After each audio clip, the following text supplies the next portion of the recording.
Hello, everybody. This is Research Reality with Reese. I am your host, and today I'm going to talk about how sometimes you become larger in conception of yourself than whatever you were desiring prior to feeling this way. You know what actually has to happen now? You no longer fit in your desire. Your literal mold of your self belief no longer fits into who you are. And then it's like you imagine this thing now, you know what, if I can be, do, and have anything that I want, what is it that I'm being, doing, and having that I want? What am I choosing to remember? What am I choosing to imagine? Under what pretense am I choosing to imagine this thing? You know, just give like a generic one. You want to be a famous pop star, a musician, whatever, right? Musical artist that is incredibly famous, has Grammys and this and that. That's absolutely possible. There is no, oh no, you need to be born under the right circumstances, with the right voice, with the right people around you, with the right knowledge base of lyrics, with this and that. No, none of that. None of that. Look at the kind of things that are in it. You don't like some of the music that is super famous. You love some of the music that is super famous. You don't like the way certain people sing. You like the way certain people sing. That's all of that is just your source telling you, hey, you can be, do, and have whatever it is you want. You don't necessarily have to change at all. You already have it. It's your self concept that no longer fits the mold of who you are. You know? And it's nice, you know, say you're an up and coming musician and there's like this thing that you want to play at in your hometown or whatever it is, you know, it's a big large gathering and you want to build up your confidence and all that. That's perfectly fine. But here's the thing: if you consider yourself all that is, then you must also have to reconcile with this idea that you actually are also a person, a version of you, manifest as standing in the middle of a enormous stadium in another country on a back-to-back 20 gig tour with thousands and thousands and thousands of people cheering for you and your music. That's it. That's factually true. It's a fact that this image exists. And whether or not you like it, whether or not it's your dream, whether or not it's your desire, you can imagine yourself standing on stage in front of that many people shouting your name. And when you really let yourself imagine the stuff, you feel the magnitude of it. You feel the enormity of it.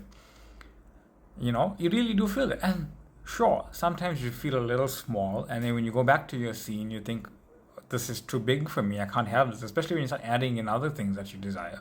You know, the person that you love is backstage cheering you on, and it may whomever it is, but whether it's the person down the road or next door or someone you saw one day somewhere and you didn't stop thinking about them, somebody famous, it doesn't really matter. That person is there. That version of them that chooses to be with you is there. And the more you add things that are coming into you from you as your fulfillment, sometimes you can feel really, really small. You can feel like there's so many moving parts here. How do I get here? How do I be this person? How do I meet them? How do they meet me? How do I talk to them? How do I play better? How do I make better lyrics? How do I live without you? Sorry, the lyrics is bust into my head there. How do I, right? You start to go there. And you have to understand is that from a three-dimensional point where you are sitting, that's who's asking, how do I? It's you. It's the me sitting here. It's the you sitting here. The you not physically at this viewpoint of reality, not experiencing yourself there physically. You don't know how. I mean, just say, that's fine. Just say, yeah, I don't know how. I'm not trying to know how. I'm choosing. I'm not trying to know how. I'm choosing to be where. That's all. I'm not trying to know how. I'm just choosing to be where. And where am I choosing? To be here and now in front of all of these people shouting my name. The person that I love backstage screaming for me, saying, go. I believe in you as well. You know, and you are the center of that reality. It is your divine natural right to be there. Because it is reflective of who you now consider yourself to be, as in the center of the divine mind. That's who you are. So in that moment when you are feeling small and you're feeling like this is complicated, when you are feeling that this is overwhelming, when you are feeling like this is too much to handle, when you are feeling the story is so unbelievable, they'll never look at you, that they'll never shout your name, you'll never be standing there, understand this very simple thing. That image exists whether or not you like it or not. It just is. It's there. How you are feeling is simultaneously the story you are telling about yourself, your actual self, your I am awareness self. If you are saying I am just a 3D body and I don't know how to be here and this is too big for me, they'll never do it, I'll never believe it, that's coming from you identifying with being the physical self. But even if you're just feeling it and you let yourself feel it, and then you say, okay, you know what, I'm feeling that complexity. Oh, I'm feeling that complexity. I accept that I'm feeling the complexity. I also accept that this image exists and I'm just telling a story about it that I don't prefer, and that's what I'm feeling. I'm telling a story about this image that I don't prefer. And what is the story that I'm telling about the image that I don't prefer? Is that I find it difficult to believe that this exists, that I can do this, I can have this, that this will actually unfold and coalesce for me. Okay, that's me forcing myself to believe. I'm not going to force myself to believe. I'm going to be willing to believe that this exists. I'm going to be willing to believe that what I am imagining exists somewhere in all of existence, in all of the plane of existence, in all of the dimensions of existence. Why can I see it? Why can I perceive it? Why can I be there at the podium, at the mic, at the what's it, that on stage, on stage. There's another word I was looking for, and I had it and it disappeared. There you go, got it. Right?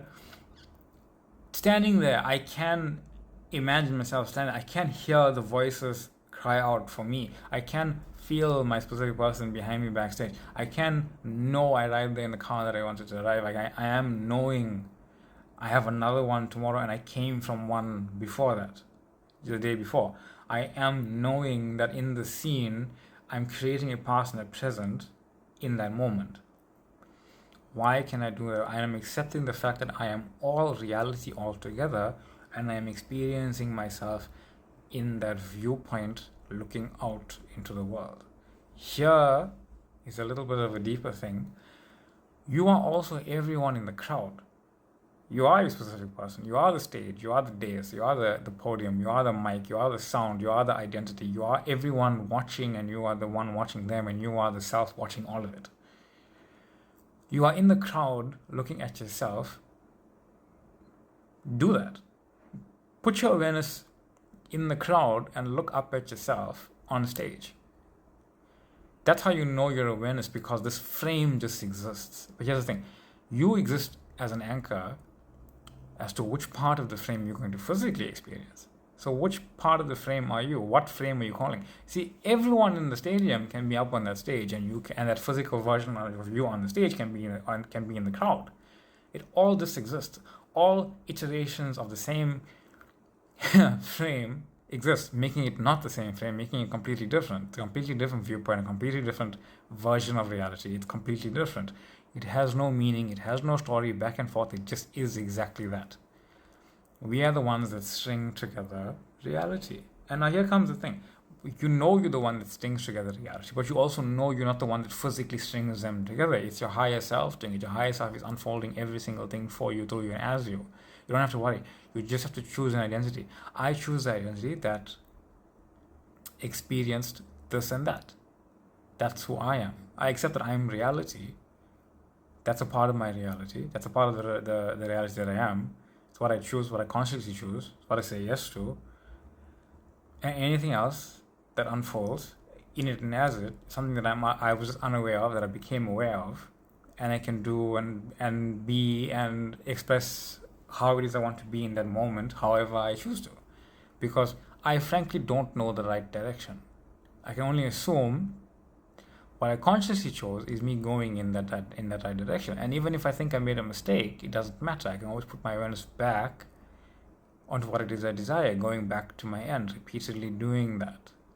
And yeah, it feels as if it's going to feel like it's serious work, but it's not. It just feels like that because it's a temporary emotion. The 3D mind feels like, oh no, now you have to keep on doing that when you make a mistake. No. Accept all outcomes. Just accept everything. Except all of it exists and you have chosen your identity. And you really have no control over the unfolding.